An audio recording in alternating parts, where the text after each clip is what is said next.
জম যখন দুয়ারে এসে দাঁড়ায় যায় তখন আপনার বালিশ ঘুরায় আর কোনো এই পন্থা অবলম্বন করতে পারবেন না। জম আপনার দুয়ারে দাঁড়ায় আছে, বালিশ ঘুরায় কোনো লাভ নাই। জামাত শিবির আমরা সবাই, জামাত শিবির দেশের 18 কোটি মানুষ। কে বলেছে? কে বলেছে? আপনি বলছেন, আপনার নেত্রী বলেছে। সবচেয়ে খারাপ দল হচ্ছে এই আওয়ামী লীগ এবং সবচেয়ে বড় দল হচ্ছে জামাত। জামাতের একজন লোক যদি যার বয়স 6 মাস থাকে সে নেতৃত্ব দিতে সক্ষম। আপনাদের মধ্যে দর্শক লীগ আছে, জামাতের মধ্যে কোনো দর্শক নাই। এই শাসক দল মানুষের মন থেকে অনেক আগেই মুছে গেছে, নিষিদ্ধ হয়ে গেছে। আপনার এই জামাত শিবিরের ট্যাবলেটের বড়ি আর কেউ যে করলো খুন সে করলো আজকে রাষ্ট্রীয় ঘোষণা। যে করলো খুন সে করলো রাষ্ট্রীয় ঘোষণা আজকে শোক দিবস হিসেবে। সেই রাষ্ট্রীয় ঘোষণা শোক দিবস তো কালা বেশ ধারণ করার কথা ছিল, কিন্তু আজকে আমাদের মানচিত্র রক্তাত্র দেশ রক্ত সবাই আমরা লাল বেশ ধারণ করছে আজকে। সে যদি বলে যে জামাত শিবির, তাহলে বিশ্ববিদ্যালয়ের শিক্ষকরা জামাত শিবির। প্রত্যেকটা বিশ্ববিদ্যালয় থেকে দেখেন, রাজশাহী বলেন, আপনার যত বিশ্ববিদ্যালয় আছে, যদি তাদের চক্ষু থাকে অবশ্যই তারা দেখছে, তাইলে জামাত শিবিরটা তাদের আগে দিতে হবে। আপনার এই জামাত শিবিরের ট্যাবলেটের বড়ি আর কেউ খাবে না। আপনি এখন যে দল নিষিদ্ধ করতেছেন, আপনার ক্ষমতা আছে, আপনি করেন। আপনি জামাত শিবির নিষিদ্ধ করেন, জামাত শিবির মানুষগুলো তার দেশ থেকে বিদায় করতে পারবেন না। তারা এই মজলুম জনতার পাশে আছে, দেশের সাধারণ মানুষ আছে। আপনি সালাউদ্দিন ভাই একটু আগে বলছেন জানমালের ক্ষয়ক্ষতি হয়েছে, তার জন্য আপনার শোক, কিন্তু আপনার নেতৃত্ব আগে মালের জন্য কাঁদছে, জানের জন্য কান্দে নাই। মালের জন্য কাঁদছে একদিন আগে, জানের জন্য কাঁদছে, জানের মালের জন্য কাঁদছে একদিন আগে, জানের জন্য কাঁদছে একদিন পরে। আমাকে কথা বলতে দেন মনির ভাই। আপনার নেত্রী জানের জন্য কাঁদছে একদিন পরে, মালের জন্য কাঁদছে আগে। আপনার যে এই যে বলছেন যে এই মেট্রো রেল বলেন আর যত এখানে সব চায়না সংস্থা থেকে যতগুলা ইয়া আছে সেগুলাই পুরানো হয়েছে, পুরানো হয়েছে, সেটা দেশের মানুষ জানে। শুনেন মনির ভাই, জম যখন দুয়ারে এসে দাঁড়ায় যায় তখন আপনার বালিশ ঘুরায় আর কোনো এই পন্থা অবলম্বন করতে পারবেন না। জম আপনার দুয়ারে দাঁড়ায় আছে, বালিশ ঘুরায় কোনো লাভ নাই। জামাত শিবির আমরা সবাই, জামাত শিবির দেশের 18 কোটি মানুষ। কে বলেছে? কে বলেছে? আপনি বলছেন, আপনার নেত্রী বলেছে। ধন্যবাদ। আপনি খেলা দেখতে থাকেন। আর প্রবাসীরা তাদের কার্যক্রম চালায় যাবে। রেমিটেন্সের জন্য 6 মাস সালাউদ্দিন ভাই 6 মাস অপেক্ষা করেন। আপনি কথা বললেন না, আপনি একজন অতিথি মানুষ, আপনার আমি শ্রদ্ধা জানাই, আপনারা সেলুট জানাই। আপনি অপেক্ষা করেন, জামাত শিবিরের ট্যাবলেট আর কেউ খাবে না। ধন্যবাদ। আসসালামু আলাইকুম। জি মনির আনমিউট করে প্রশ্ন বলেন। ধন্যবাদ এনাম ভাই এবং সম্মানিত আলোচক বৃন্দ, আসসালামু আলাইকুম। কথা বলার আগে তো ট্যাগ দিয়ে দিলে আমরা সব জামাত বিএনপি, তাহলে বাংলাদেশে মানুষ মারা গেছে প্রায় 500-র মতো। আপনি 35 জনকে নিয়ে দিলেন, অর্থ দিলেন। এই অর্থ দিয়ে কি আপনি এদের জীবন কিনতে পারবেন? এদের জীবনকে আপনি ফিরিয়ে দিতে পারবেন টাকা দিয়ে? এরপরে দেখেন জামাতকে নিষিদ্ধ করবেন।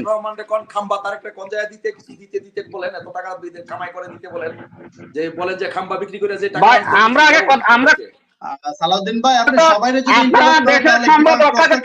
সালাউদ্দিন ভাই সবাই ইন্টারাপ্ট করলে কিভাবে আলোচনা শেষ করবে? আলোচনা কিভাবে হবে? আপনারা দেশের সম্পদ রক্ষা করতে পারেন নাই, দেশের মানুষ রক্ষা করতে পারেন নাই। আমরা প্রবাস থেকে টাকা দিয়েছি, আপনারা টাকা রক্ষা করতে পারেন নাই। আপনাদের নেতারা, আপনাদের লোকেরা টাকা বিদেশে পাচার করেছে। আপনি তো কোটি কোটি টাকা বিদেশে পাচার করেছে, আপনারা সেটা রাখতে পারেন নাই। আপনাদের ব্যর্থতা সব দিকে আপনাদের ব্যর্থতা। দর্শকরা আসলে আমরা সবাইকে ট্যাগ দেন, আপনারা কেন ট্যাগ দিয়ে থাকেন?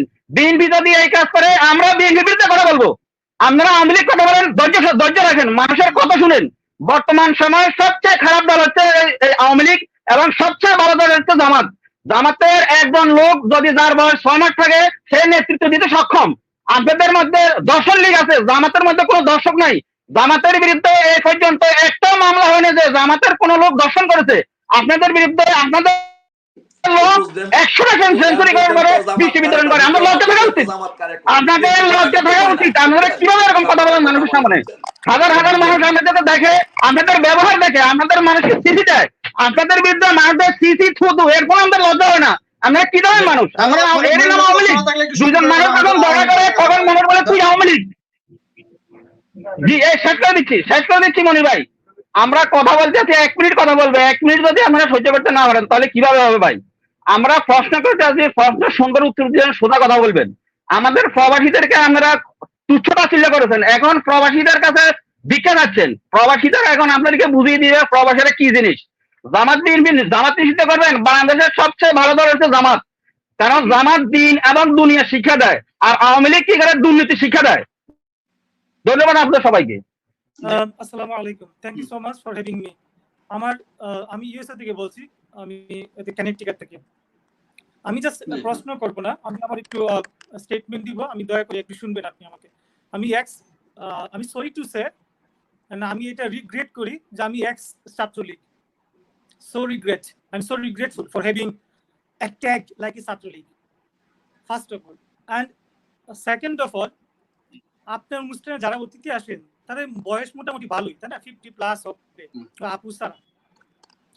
As a participant in this platform, আপনার একটা সেন্স থাকা দরকার যে কেউ যখন প্রশ্ন করবে বা কেউ যখন কথা বলবে তাকে ইন্টারাপ্ট করবেন। ইন্টারাপ্ট করলে কি হয়, আমি তখন এই যে দর্শক শুনি, আমার কানে এটা খুব বাজে শোনায়, আমি কিছুই বুঝতে পারি না। এই পরিমাণ কমন সেন্স যদি কারো না থাকে, না পলাশ, আপনার প্রশ্নটা বলে ফেলেন প্লিজ, আপনি প্রশ্নটা বলে ফেলেন। আমি অলরেডি ওনাকে বলেছি ওনার বিষয়টা, আমার প্রশ্ন স্টেটমেন্ট বলেন প্লিজ। না, আমার একটা স্টেটমেন্ট, সবসময় প্রশ্ন করতে হবে, আমার স্টেটমেন্ট আর শুনুন প্লিজ। সো এই পরিমাণ কমন সেন্স আপনার কাছ থেকে আশা করি। আপনার কোনো রাইট নেই দর্শকের সময়কে কিল করা, তাকে বিরক্ত করা। আমার মনে হয় ভবিষ্যতে এটা মনে রাখবেন প্লিজ। নাম্বার 3, উনারা আজকে আমাদের পার্লামেন্ট